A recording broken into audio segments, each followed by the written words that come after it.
La nuit était tombée sur Béthanie avec ce calme dense qui précède les événements qui changent le cours des choses. Il n'y avait pas de vent. L'air restait suspendu, chargé de quelque chose qui n'avait pas encore de nom. Dans la maison de Lazare, la plupart dormaient. La fatigue du jour avait vaincu même les plus agités. Mais dans une petite chambre, à l'écart du reste, deux silhouettes restaient éveillées. Jésus était assis par terre, le dos appuyé contre le mur de pierre froide. Il ne regardait nulle part en particulier. Ses yeux étaient fixés sur un point indéfini dans l'espace, comme si quelque chose d'invisible se déroulait devant lui. Marie-Madeleine était près de lui, pas trop près, juste assez pour que le silence entre eux ne soit pas distance, mais compagnie. Elle l'observait avec une attention qui n'était pas curiosité. C'était reconnaissance. Elle savait quand il traitait quelque chose qu'il ne pouvait partager avec les autres, quelque chose que les autres ne comprendraient pas parce qu'ils n'avaient pas encore appris à porter ce qui fait mal sans le rejeter. « Ça va arriver bientôt », dit enfin Jésus. Sa voix était basse, pas brisée, mais chargée d'une certitude qui pesait. Marie ne demanda pas quoi. Ce n'était pas nécessaire. « Je le sais », répondit-elle. Jésus leva les yeux vers elle. Pendant un instant, leurs regards se croisèrent. Il n'y avait de surprise chez aucun des deux. « Depuis quand le sais-tu » demanda-t-il. « Depuis que tu as cessé d'expliquer certaines choses. Depuis que tu as commencé à parler de ce qui vient comme quelqu'un qui prend congé sans le dire. » Jésus hocha lentement la tête. Il avait toujours su que Marie comprenait ce que les autres ne voyaient pas. Pas parce qu'elle était plus intelligente, mais parce qu'elle avait appris à regarder sans se protéger. Elle avait vécu assez de douleur pour reconnaître quand quelqu'un d'autre la portait. « Les autres croient que tout peut encore changer, » dit-il. « Ils croient qu'on peut l'éviter. Et toi, tu ne peux pas leur dire que non. Non, si je le fais, ils essaieront de l'empêcher. Et ce serait pire. » Marie se rapprocha un peu. Pas assez pour envahir, juste assez pour qu'il sente qu'il n'était pas seul dans cette veille.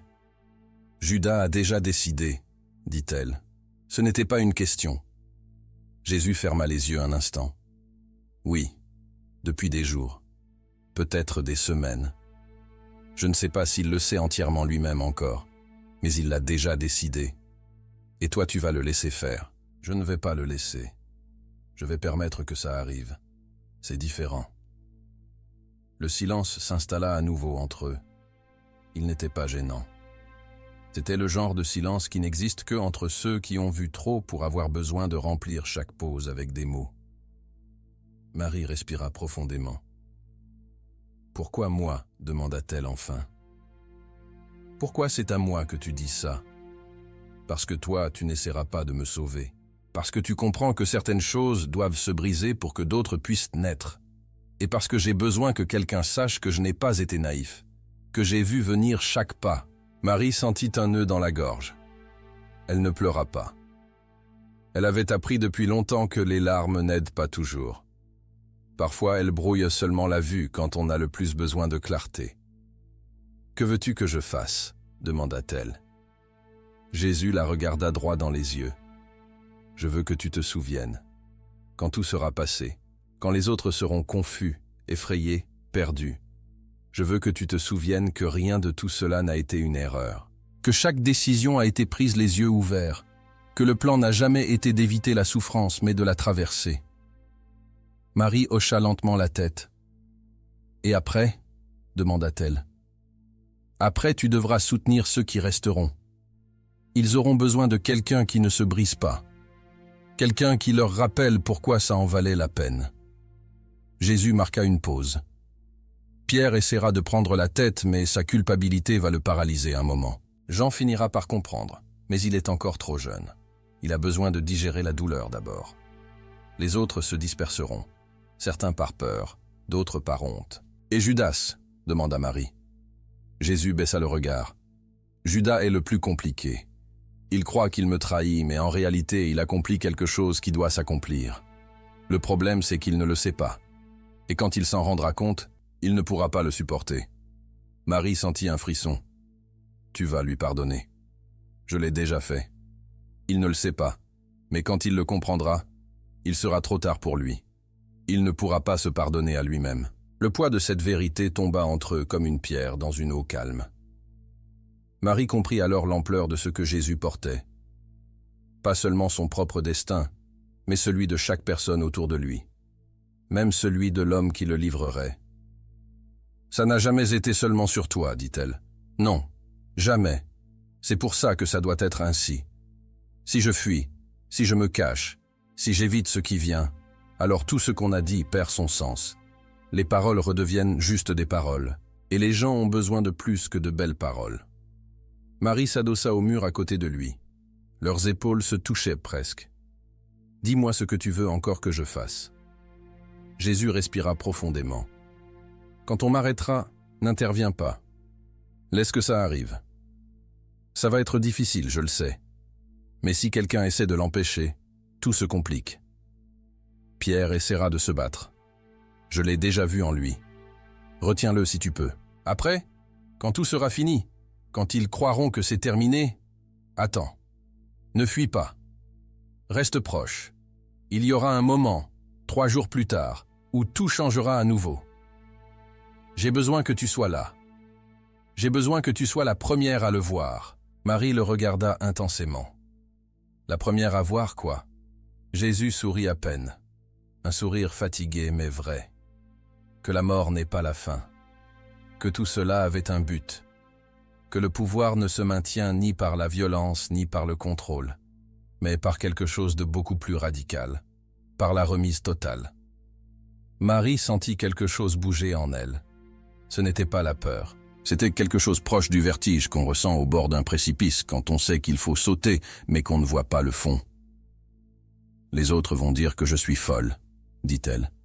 « Que j'ai vu ce que je voulais voir, que la douleur m'a troublée. » Jésus hocha la tête. « Oui, ils le diront. Mais toi tu sauras la vérité. Et éventuellement, eux aussi la verront. Ils ont juste besoin d'un peu plus de temps. Ton travail est de maintenir cette vérité jusqu'à ce qu'ils soient prêts à la recevoir.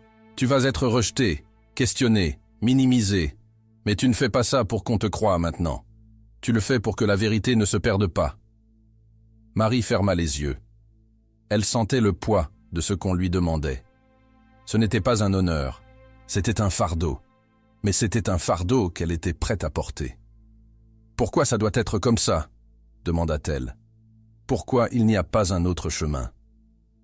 Jésus garda le silence longtemps avant de répondre. Parce que le monde ne change pas avec des mots.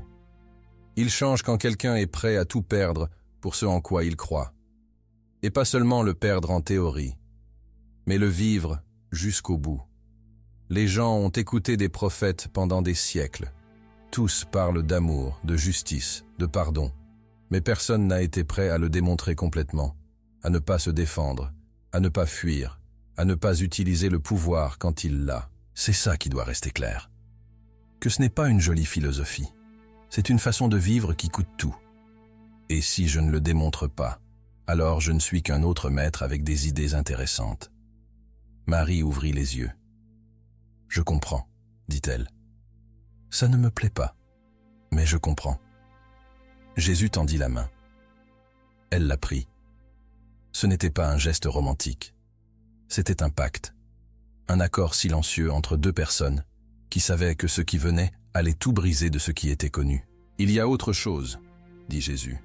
« Dis-moi, quand les autres écriront sur ça, sur tout ce qui s'est passé, il est probable qu'ils te réduisent, qu'ils simplifient ton rôle, qu'ils te transforment en quelque chose de moindre. » Marie serra sa main. « Je le sais déjà, ça arrive toujours, peu importe. La vérité n'a pas besoin que tout le monde la reconnaisse pour continuer d'être vérité. » Jésus sourit à nouveau. « C'est pour ça que c'est toi qui dois être là, parce que tu ne cherches pas la gloire, seulement la vérité. » Dehors, le silence de la nuit commençait à se briser avec les premiers sons de l'aube. Bientôt les autres se réveilleraient. Bientôt tout commencerait à se diriger vers la fin inévitable. « J'ai peur », admit Marie à voix basse. Jésus ne mentit pas. Moi aussi. Mais la peur ne signifie pas qu'on se trompe. Ça signifie seulement qu'on comprend ce qui est en jeu. On va changer le monde, dit-elle. Pas comme question, comme constatation. Jésus hocha la tête. Oui. Mais pas de la façon qu'ils attendent. Pas avec des armées, ni avec du pouvoir politique. On va le changer en démontrant qu'il existe une autre façon d'être humain. Une façon qui ne se protège pas, qui n'accumule pas, qui n'exclut pas. Une façon qui se donne complètement. Et ça est plus dangereux pour le système que n'importe quelle révolution armée. C'est pour ça qu'ils doivent me tuer, parce que si les gens comprennent qu'on peut vivre comme ça, tout l'ordre établi s'effondre. Marie respira profondément. Alors que cela soit. Jésus la regarda avec une gratitude profonde. Merci. Pour comprendre. Pour ne pas essayer de me convaincre qu'il y a un autre chemin. Pour m'accompagner jusqu'ici. Marie secoua la tête. Ne me remercie pas encore. Attends de voir si je peux vraiment faire ce que tu me demandes. Si je peux rester quand tous fuiront. Si je peux maintenir la vérité quand tous douteront. Alors tu pourras me remercier. Tu pourras, dit Jésus avec certitude. Je le sais parce que tu l'as déjà fait avant. Tu as maintenu ta propre vérité quand personne ne te croyait. Tu as marché seul quand tous te jugeaient. C'est la même chose, juste à plus grande échelle. Marie sentit les larmes se former enfin. Elle ne les retint pas. Elle les laissa couler en silence. Jésus n'essaya pas de la consoler. Il savait que ses larmes n'étaient pas faiblesse. C'était la seule réponse humaine possible face à ce qui approchait. Les premiers rayons de lumière commencèrent à filtrer par la petite fenêtre. Le jour arrivait. Bientôt il devrait sortir de cette chambre et affronter le monde qui ne savait pas ce qu'eux savaient. « Judas est déjà réveillé, » dit Jésus. « Je le sens. Il est agité. Aujourd'hui ou demain, il fera le pas. » Marie se leva. Jésus fit de même. Ils restèrent face à face un moment. « Je ne vais pas te dire au revoir, » dit-elle, « parce que ce n'est pas un au revoir. On se reverra de l'autre côté. » Jésus hocha la tête. « Oui, on se reverra. Et quand ça arrivera, je veux que tu te souviennes de ça. Que tout a été choisi, que rien n'a été imposé, que l'amour vrai n'est pas passif. C'est la décision la plus active qui existe. C'est choisir de se donner quand tu pourrais te sauver.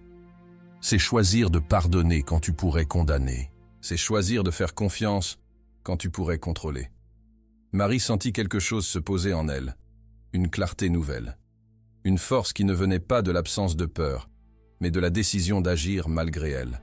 « Je suis prête, » dit-elle.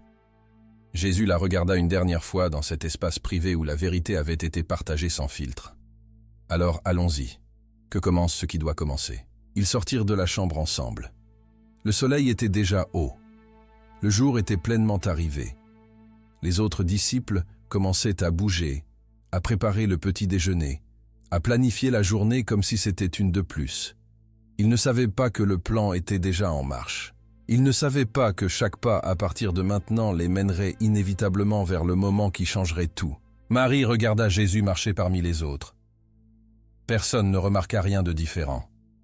Personne ne perçut qu'il venait de prendre congé en privé, qu'il venait de donner ses dernières instructions, qu'il venait de planter une graine qui ne germerait qu'après sa mort. Judas était dans un coin.